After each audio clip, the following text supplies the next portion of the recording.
اگر کبھی زندگی میں ایسی تکلیفوں سے گزرو جن کا کبھی گمان بھی نہ کیا ہو تو اطمینان رکھنا کہ اللہ رب العزت تمہیں راحتیں بھی ایسی ہی عطا کرے گا جن کا خیال بھی دل میں نہ آیا ہوگا۔ چیزوں کی اہمیت نہیں ہوتی، وہ کبھی نہ کبھی مل جاتی ہیں۔ صرف انسان ہیں جن کا نیم البدل نہیں ہوتا، وہ نہیں ملتے۔ اور پھر لوگ بدلتے نہیں ہیں، ان کی زندگی میں ہم سے بہتر لوگ آ جاتے ہیں۔ اس سے کوئی بات چھپی نہیں رہتی، دل بعد میں سوچتا ہے اور وہ پہلے ہی سب جان جاتا ہے۔ وہ جانتا ہے ضبط کرنے کی سکت نہیں رہی، وہ جانتا ہے دل ٹوٹ گیا ہے، وہ جانتا ہے اس کا بندہ بہت کمزور ہے۔ جب سب سو جاتے ہیں سکون کی نیند، تب وہ جانتا ہے کہ اس کا ایک بندہ اب بھی جاگ رہا ہے، غم کے مارے تڑپ رہا ہے، ایک ایک زخم، ایک ایک اذیت سے واقف ہے وہ رب سب جانتا ہے کہ کس نے رات سو کر گزاری اور کس نے رو کر۔ جب تم پر کوئی مشکل وقت یا آزمائش آتی ہے تب تم یہ کیوں بھول جاتے ہو کہ یہ اللہ ہی کی طرف سے ہے اور تمہیں اس مشکل سے نکالنے والا بھی اللہ ہی ہے؟ تو پھر تم کیوں مشکل آنے پر لوگوں کی طرف بھاگتے ہو؟ کیوں دنیاوی سہارے تلاش کرتے ہو؟ کیوں اللہ کے سامنے سجدہ زیر نہیں ہوتے؟ کیوں تم دنیا کو اپنا دکھ سناتے ہو؟ کیا تم نہیں جانتے کہ اللہ تمہیں بہت غور سے سنتا ہے؟ وہ ہر چیز پر قادر ہے، وہ تمہاری تمام مشکلات آسان کرنے پر قادر ہے، اور وہ اللہ تمہارے لیے ہر وقت ہر لمحہ موجود ہے۔ لیکن تم اس دنیا کے پیچھے بھاگتے ہو جس کے پاس تمہارے لیے وقت نہیں، کوئی آف لائن تو کوئی آن لائن ہوتے ہوئے بھی کال نہیں اٹھا رہا، کوئی میسج دیکھ کر جواب نہیں دے رہا، کوئی تمہارے دکھ یا آنسو کا مذاق بنا رہا، کوئی بات سن کر بھی وہ درد محسوس نہیں کر پا رہا جو تم کر رہے ہو۔ لیکن اللہ پورے دن تمہارے لیے حاضر ہوتا ہے، وہ تمہارے انتظار میں ہوتا ہے۔ ایک بار، صرف ایک بار اس سے رجوع کر کے تو دیکھو، ایک بار اس کے سامنے سجدہ زیر ہو کر تو دیکھو۔ کھونے سے زیادہ جھیلنا مشکل ہوتا ہے۔ لوگوں کی زبانیں زندہ مارتی ہیں، سانپ سے خطرناک زہر ہوتا ہے ان کی زبان میں، جیتے جی مار ڈالتی ہیں۔ الفاظ صرف بہانہ ہے، یہ اندرونی بندھن جو ایک انسان کو دوسرے کی طرف کھینچتا ہے، الفاظ نہیں۔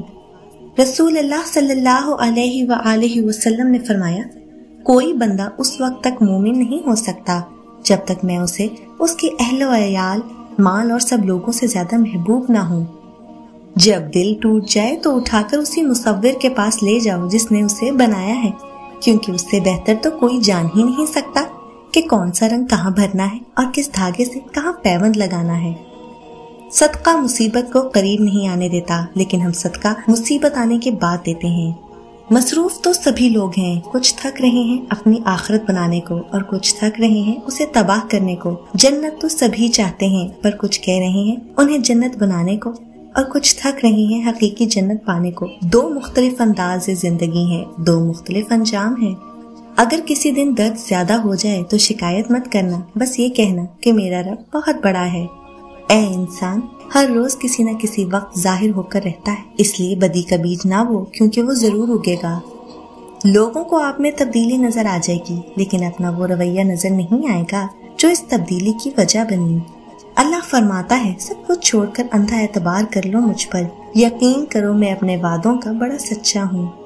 معاشرہ خودکشی قبول کر لیتا ہے مگر پسند کی شادی نہیں۔ رنگین دنیا، سفید خون، کالے دل، مہنگے شوق، گھٹیا سوچ، منافق لوگ۔ کوئی سمجھے تو ایک بات کہوں، عشق توفیق ہے، گناہ نہیں۔ اگر دل نہیں بدل رہا تو ممکن ہے وہ اللہ تمہارا نصیب بدلنے کو مان گیا ہو۔ حضرت علی رضی اللہ تعالی عنہ نے فرمایا، صرف دو لوگ مقدر والے ہوتے ہیں، ایک وہ جنہیں وفادار دوست ملتے ہیں اور دوسرا وہ جن کے پاس ماں کی دعائیں ہوتی ہیں۔ اچھا انسان وہ ہے جو کسی کا دیا ہوا دکھ تو بھلا دے مگر کسی کی دی ہوئی محبت کبھی نہیں بھلائے۔ اکڑ اگر انسان کو نہ بھی گرائے تو اکیلا ضرور کر دیتی ہے۔ جب مرد عورت کی طرف پیٹ کر کر سو جائے تو سمجھ جانا کہ اس کے دل میں عورت کے لیے رنجش ہے، اسے منا لینے سے رنجش ختم اور محبت بڑھ جاتی ہے۔ جو انسان اللہ کو رات کو پکارتا ہے اللہ اسے غنی کر دیتا ہے، اور جو اللہ کی اطاعت اختیار کرتا ہے اللہ اس سے برگزیدہ بنا دیتا ہے۔ اللہ اگر مانگنے پر دیتا ہے تو غرور کرنے پر چھین بھی لیتا ہے۔ حسن بصری رحمت اللہ علیہ سے پوچھا گیا کہ دنیا میں آپ کی پرہیزگاری کا راز کیا ہے؟ تو انہوں نے کہا، میں نے جان لیا کہ کوئی مجھ سے میرا رزق نہیں لے سکتا تو میرا دل مطمئن ہو گیا۔ میں نے جان لیا کہ کوئی دوسرا میرے لیے عمل نہیں کر سکتا تو میں عبادت میں مشغول ہو گیا۔ میں نے جان لیا کہ اللہ تعالیٰ مجھ سے باخبر ہے، چنانچہ مجھے شرمندگی ہوئی کہ اللہ سے حالت معصیت میں جا ملوں۔ میں نے جان لیا کہ موت میری طاق لگائے ہوئے ہے، تو میں نے رب سے ملاقات کی تیاری شروع کر دی۔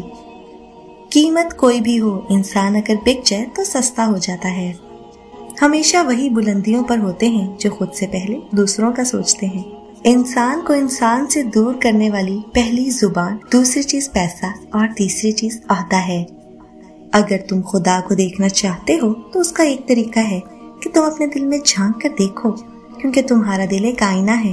اگر یہ بدی سے پاک ہو تو اس میں خدا بھی نظر آ سکتا ہے۔ راستہ ایک ہی تھا، حضرت موسیٰ علیہ السلام گزر گئے اور فرعون ڈوب گیا۔ یقین راستے پر نہیں، اللہ پر کرو۔ سجدے کی طاقت یہ ہے کہ فرش کی سرگوشی عرش پر سنی جاتی ہے۔ زندگی میں اللہ سے اس کی رضا کے ساتھ ساتھ سکون والی زندگی کی بھی دعا مانگا کریں۔ ہم اپنی دعاؤں میں بہت ساری چیزوں کو طلب کرتے ہیں، لیکن سکون کو مانگنا بھول جاتے ہیں۔ جب زندگی میں ہر چیز اور سکون نہ ہو تو زندگی کی تمام اشیاء بھی بے وقت ہو جاتی ہیں۔ ایک مخلص عورت نہ تو مرد کی امیری سے متاثر ہوتی ہے اور نہ ہی غریبی سے، وہ تو اس بات سے متاثر ہوتی ہے کہ مرد اسے کتنی عزت دیتا ہے۔ یہ بہت عام سی بات ہے کہ کبھی کبھی ہمارے دل کی دعائیں پوری نہیں ہوتی۔ یہ اکثر ہماری سمجھ سے باہر ہوتا ہے کہ ہماری دعائیں قبول کیوں نہیں ہوتی، لیکن کچھ باتیں ہمیشہ یاد رکھنی چاہیے۔ ہر دعا کا جواب ہوتا ہے، لیکن اس کا سمے اللہ تعالیٰ ہی بہتر جانتا ہے۔ کبھی کبھی ہمارے لیے اچھی چیزوں کی پہنچ بہت دور ہوتی ہے۔ شاید اللہ تعالیٰ ہمارے لیے کوئی بہتر چیز سوچ رہا ہے۔ ہماری دعاؤں میں ہمارے لیے کچھ برا بھی ہو سکتا ہے جو ہم سمجھ نہیں پاتے۔ اللہ تعالیٰ ہمیشہ ہمارے بھلے کے لیے ہی کام کرتا ہے۔ ہماری دعاؤں کا جواب ہو یا نہ ہو، ہمیں ہمیشہ یہ یاد رکھنا چاہیے کہ اللہ تعالیٰ ہمیشہ ہمارے ساتھ ہے اور ہمیں کبھی بھی اکیلا نہیں چھوڑیں گے۔ ہماری دعاؤں کو پورا کرنے کے لیے ہمیں اپنی زندگی میں عمل اور عبادت کو بھی بہتر بنانا ہوگا۔ اللہ تعالیٰ نے مرد کو فضیلت دی ہے تاکہ وہ عورت کا سائبان بن سکے۔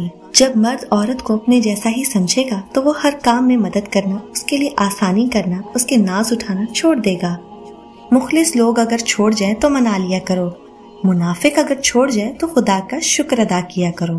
رسول اللہ صلی اللہ علیہ وآلہ وسلم نے فرمایا، جو لوگ اللہ کو یاد کرتے ہیں نورانی فرشتے ان کے گرد جمع ہو جاتے ہیں، اللہ کی رحمت ان پر چھا جاتی ہے، سکون اور اطمینان ان پر نازل ہونے لگتا ہے، اور اللہ تعالیٰ ان لوگوں کا ذکر فرشتوں میں فرمانے لگتا ہے۔ جو آپ کی برائی کرتے ہیں انہیں کرنے دیں، کیونکہ برائی وہی کرتے ہیں جو برابری نہیں کر سکتے۔ رسول اللہ صلی اللہ علیہ وآلہ وسلم نے فرمایا، تم جہاں کہیں بھی ہو اللہ سے ڈرو، گناہ ہو جائے تو اس کے بعد نیکی کر لو، بے شک نیکی گناہ کو مٹا دیتی ہے۔